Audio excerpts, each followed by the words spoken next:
Good day, I'm Janine Joy Cayabyab and welcome to the Anatomy and Physiology, the Respiratory Organs and Your Function. What is respiratory system? The respiratory system is the network of organs and tissues that help you breathe. It includes your airways, lungs, and blood vessels. The muscles that power your lungs are also part of the respiratory system.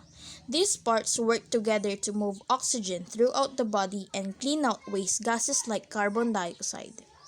Here are the parts of the respiratory system: mouth and nose, openings that pull air from outside your body into your respiratory system.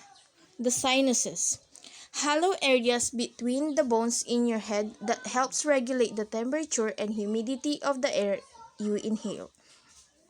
The pharynx or throat. The pharynx, commonly called the throat, is a passageway that extends from the base of the skull to the level of the 6 cervical vertebrae.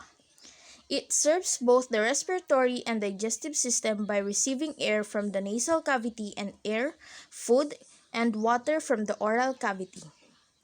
Trachea. The primary function of the trachea is to transport air and from to the lungs. Without the trachea, a person would not be able to breathe. In addition to transporting air, the trachea helps defend against disease. The bronchial tubes. The function is to further warm, moisten, and clean the inspired air and distribute it to the gas exchanging zone of the lung. They are lined by the typical respiratory epithelium with ciliated cells and numerous interspersed mucus secreting goblet cells. The lungs. Lungs are the major organs of the respiratory system, which helps provide the body with a continuous supply of oxygen. The lungs take more than 6 million breaths per year and affect every aspect of our bodies in health. The most important functions of the lungs is to take oxygen from the environment and transfer it to the bloodstream. The diaphragm. The diaphragm is a thin skeletal muscle that sits at the base of the chest and separates the abdomen from the chest. It contracts and flattens when you inhale. This creates a vacuum effect that pulls air into the lungs. When you exhale, the diaphragm relaxes and the air is pushed out of lungs. The ribs.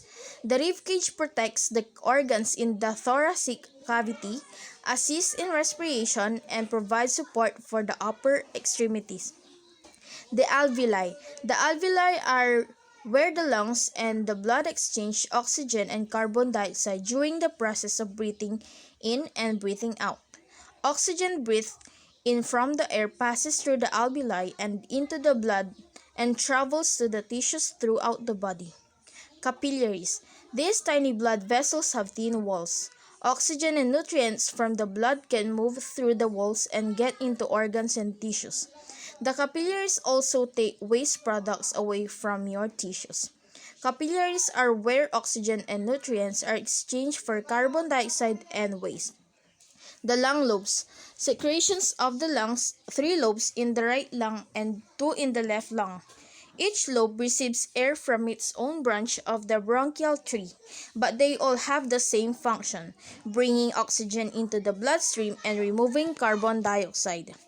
Pleura, a thin layer of tissues that covers the lungs and lines the interior wall of the chest cavity. It protects and cushions the lungs.